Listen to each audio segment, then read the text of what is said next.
In the beginning of Phenotype February, what we wanted to achieve is to follow the footsteps of the dry January, where we had all of the amazing people coming together in the community wanting to run their studies for the questions they identified based on the gaps in the existing literature and the guidelines. So our goal was to help the 14 study leads and their teams to create and evaluate all the cohort definitions that they were interested in. And an absolutely amazing team got together. You can see their names on the screen, the study leads, Gotham, Patrick, Azza, Lana, all of the wonderful people. And all of them worked really, really, really hard. And you can see some of the numbers that reflect all of the engagement and work here on the screen. There were 3 Atlas and cohort diagnostics demos and more than 20 sessions with the study teams and study leads. And I want to note that the study leads were absolutely amazing in terms of their engagement, in terms of their hard work, and naturally that reflected in the output that we together produced. There were clinical descriptions written for the phenotypes for the 13 studies. We identified 63 cohorts definitions that can be reused from the phenotype library or other sources. Then there were another 165 cohorts definitions built just within that 1 month. And out of those 165, except for the drug cohorts, we made 118 cohort definitions publicly available with their cohort diagnostics. I think that number jumped to 121 actually. At the results.odyssey.org with the link provided below.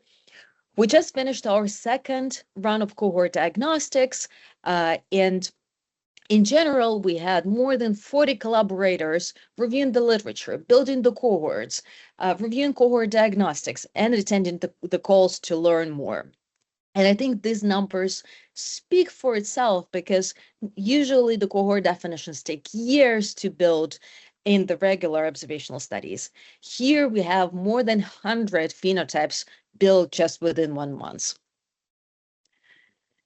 And what we landed at the end of the Phenotype February is that phenotypes for roughly 85% of the studies are done or almost done.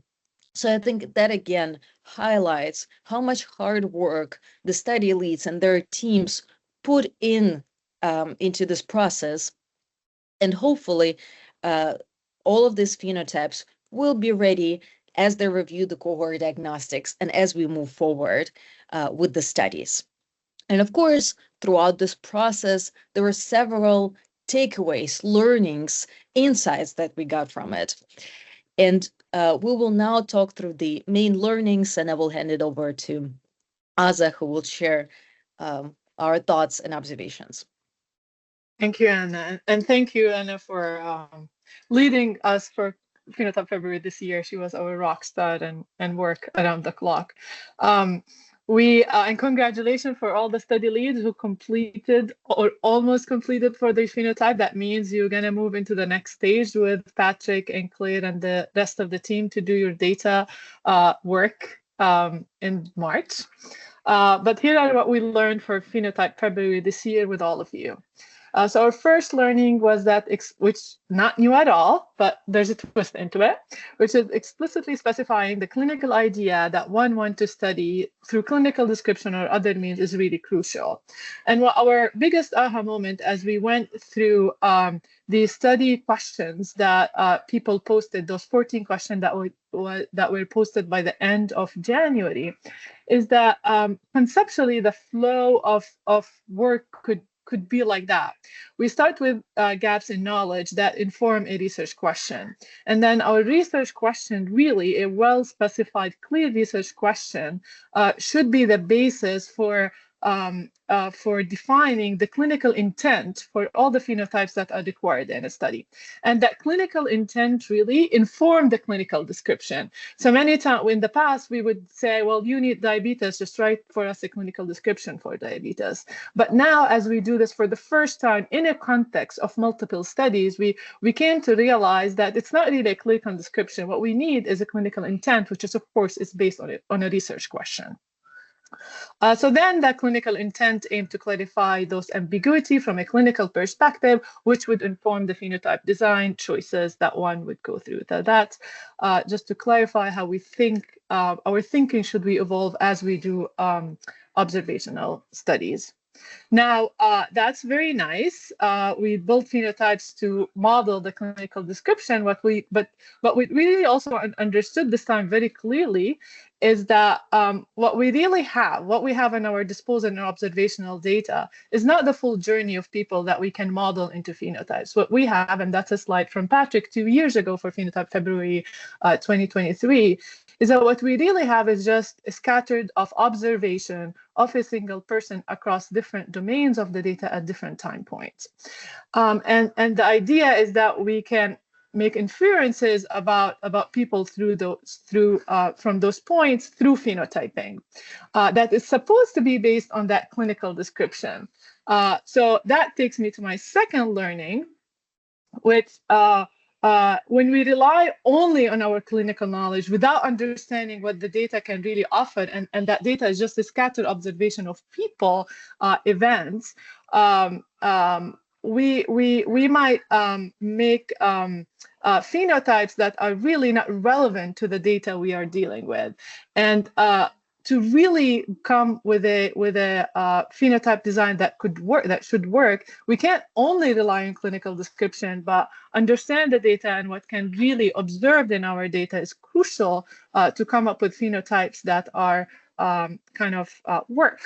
And working this time with clinicians who are a little bit far from the data, we found how we sometimes end up with our first iteration of those phenotypes come mainly designing a very nice, specific, very granular picture of the patient's clinicians imagine in their head.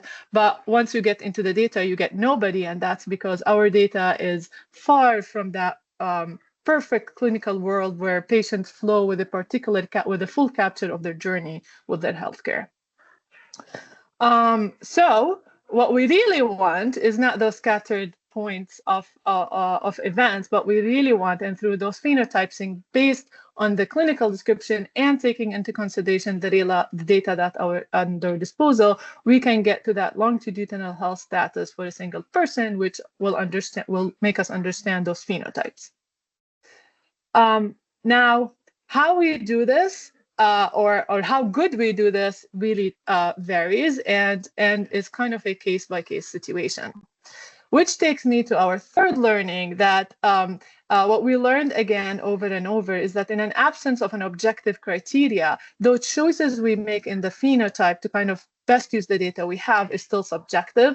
And really the measurement error that we run into when we make those choices are not easily described or communicated. While we have tools that allow us to understand the context of the measurement error, and maybe get some insight of how good or bad the measurement error is, even when you understand it, it's really hard to describe it or communicate it in an objective manner.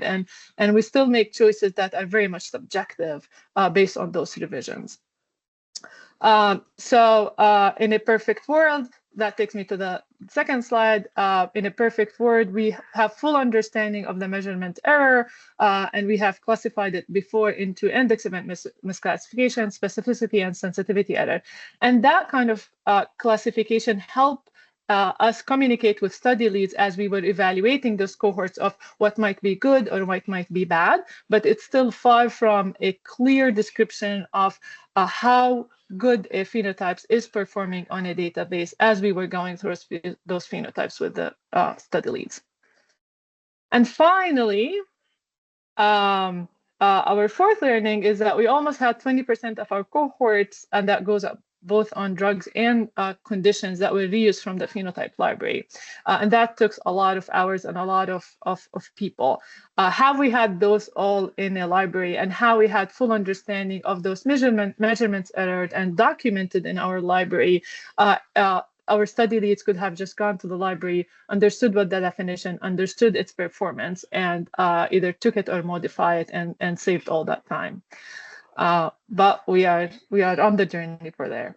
So our next steps, our moving forward from what we learned for Phenotype February is like, one of the main things we learned is that we could create atlas shells to help people build phenotypes quickly for their common cohort designs instead of having to learn how to click through buttons. We can improve our use of GenAI and NLL models and prompts for clinical description now that we know we need to understand a clinical intent, which we can base a clinical description upon. We should keep working on automated solution for concept set, but now that we have a new technology and we can map that process that the human brain goes through it more structurally, we hopefully can rely more on GenAI and others tools to do more, to automate those steps. We then cohort diagnostics, and every time we do it, we learn how useful it is, how great it is, but how time consuming it is. And we all understand that that tool can give us so many insights, but we don't need to wait 2 nights and 48 hours to run things that we can get the answer for technically in 30 minutes of runtime. So we do need a light cohort diagnostic that can provide users or developers a quick answers so they can make choices much more efficient than what we really have. And this is my last note of celebration for everyone. Just looking back on, this is our 4th year of Phenotype February. When we start in 2022, our 80% of our phenotypes were done, and the whole thing was led by one community leader. That was Patrick Ryan. He did 80% of our first phenotypes in 2022, and he led most of the work. In 2023, 80% of our phenotypes were done by 5 people. So we went from 1 person to 5 people. And at the time, Gautam led most of the work. And we had a larger group that clicked buttons and went through the process. Still the same process. In 2024, our pool grew a little bit. I led the work with a group of 20 people who did click the button, did all the work, and produced our phenotypes. This year, while Anna led us into the full journey, 80% of the phenotypes were done by 40 people. Those are all the study leaders and all the study teams who did. And actually, this year, Anna and I kicked way less buttons than we did before. So I'm very, very proud to say that while we started with 1 person know how to do everything, into now I would say 40 people very comfortable with the process, with the tools, and our community of phenotypes are grow and grow, while our process needs to improve and catch up with technology. But we are definitely on a nice journey.